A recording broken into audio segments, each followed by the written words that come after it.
As the Albuquerque Journal reported this week, the ins and outs of gauging employment are rarely straightforward.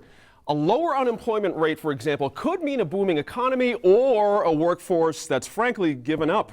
Long lines at job fairs can mean large numbers of people who are jobless or many who are already employed looking for something better. That's happened this week. Here to talk jobs and the economy, editor-in-chief of the New Mexico Law Review, our friend Sophie Martin. From Agenda Public Relations, another panel regular, Jamie Estrada is back. Politics and policy reporter for the Albuquerque Journal, our friend James Monteleone is here. And our other good friend, the executive director of Common Cause New Mexico. Oh, a lot of friends here. Vicki Harrison. Jamie, let me start with you. Is there any reliable way to figure out if we're on the upswing or the downswing? Meaning, numbers are tricky. And as that journal story I referenced at the beginning pointed out, 6.2% does not mean this or that or the other thing. So how do we gauge this? How do we figure this out? Well, I think we need to start looking at broad-based measures of economic growth. And I think one of the ways you can look at this is labor participation rates, which you see have declined. Would you explain that a little bit, just briefly? Yeah, like the proportion of the of the labor force that is capable of working, and versus those that are actually employed. That's right. So that's one way of looking at this. And what we've seen over time is that number is declining throughout this entire recession and the anemic recovery that we've had as a nation.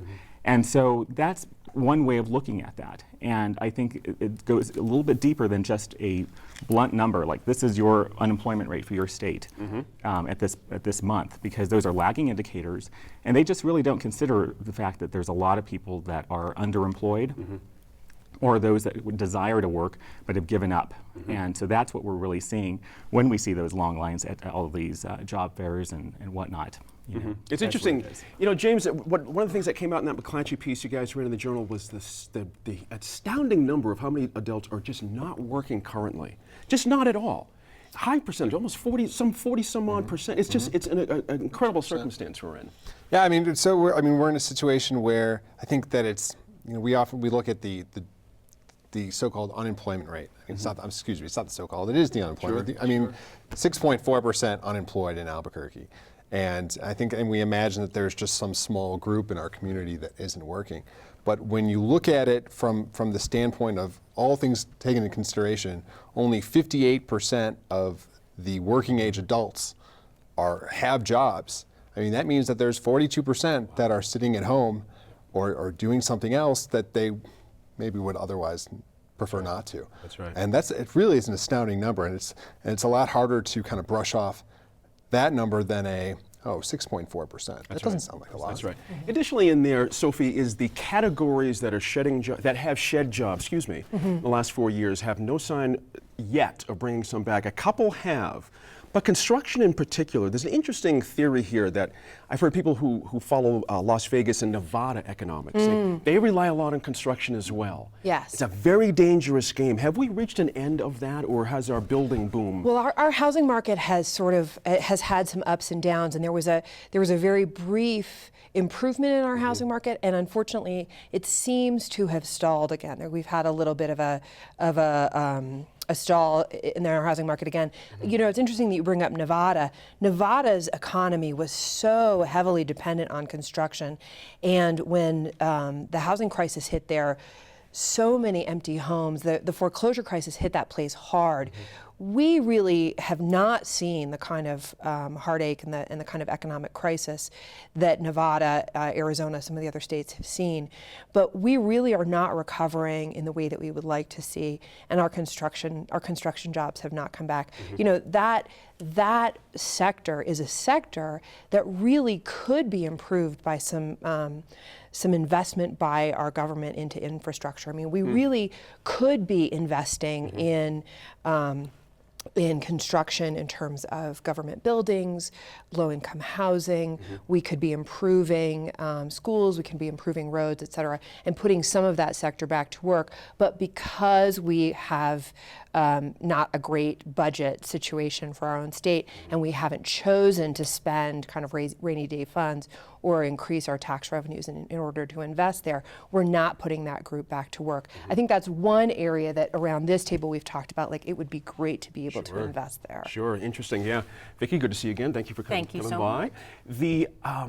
Our ex-governor, Gary Carruthers, had an interesting quote this week. New president of NMSU, congratulations, Governor Carruthers. However, he says we're not going to get to pre-recession levels of anything until 2019, which runs somewhat counter to what we've heard out of this current administration Right. about what taxes, lower taxes were going to do and how things were going to come roaring back. We had our, I'll get to that second part in a second, but just touch on that frankly. That 2019, is someone speaking truth to power here? Is that the kind of language we need to start talking in here in New Mexico to get a grip We on this? do, and actually, I think 2019 is a little rosy.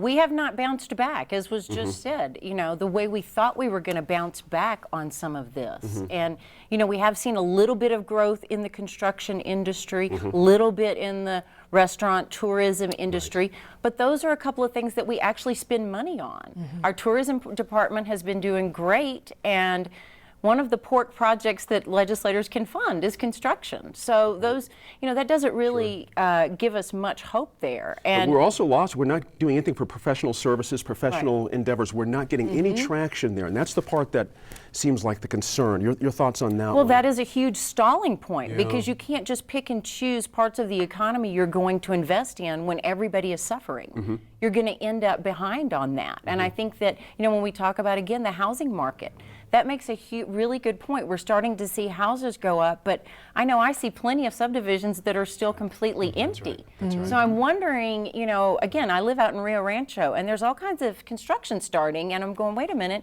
we have hundreds of homes that have been empty for several years. That's right. That's right. James, talk to that a little bit, and also out of the idea that recent reporting has been out there that we have lost 3,000 businesses in the last 4 years statewide. What's the impact of that? Well, I mean, certainly these things go hand in hand with one another. I mean, we're losing, I mean, it's not just one industry doesn't fall off and everything else stays just fine. So certainly the business side, the job creators, the loss of that has been significant for the state, and we're looking for ways to get that back. The legislature, to address that, you know, feels that the most productive way to move forward in that is to lower the corporate income tax rate, and that's what was done in the that omnibus tax bill done at the very last minute of the session. We're really in kind of a wait and see mode to see if that works, when that works, and to what degree that actually encourages business to come back. And the first phase of that's what, 2014 that kicks in, I believe, Jamie, as well? Right, and that's another area that Governor Carruthers, or President Carruthers, has criticized as well. Before the Legislative Finance Committee, he said, look, baiting certain industries with tax increases may work, but it may hurt other industries. And I think he's right about that. And I think this is where people want to see different kinds of tax reform than the ones that we, you know, essentially corporate tax isn't going to affect very much because we don't have any businesses that pay it. That's a very good point. I think the bigger question that we are supposed to be looking at is, when it comes to this stuff, it's like we're expecting out-of-state companies to come here to New Mexico and hire the people that our own businesses will not. So what does that say about our business climate? That we don't nurture and grow our own businesses? So, oh, come over here to New Mexico. We're going to, you know, be a great home to you, even when we're not very friendly to the businesses that we do have here. I think we need to start thinking differently. We need to start thinking about the businesses we have here. We need business leadership coming from somebody, and it's not, nobody's stepped up really. Let me ask you a question.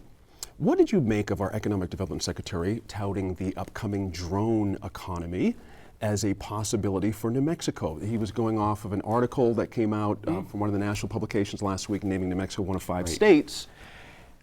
But it seems to me that's not something you build from the dirt of our own two hands. That's Department of Defense, that's other people sending more federal money in. Does that count as job growth when it's federal money like that? Well, it can. Okay. And I think there's something to be reasonably, we have natural resources, if you will, land, a lot of land. That's what makes us competitive in that area. And that's why the Federal Aviation Administration has said, hey, this is why this region's great. This is why we're going to certify you to do this. And so we should make the most out of that. But we've been given that opportunity. What are we going to do next with it? Right.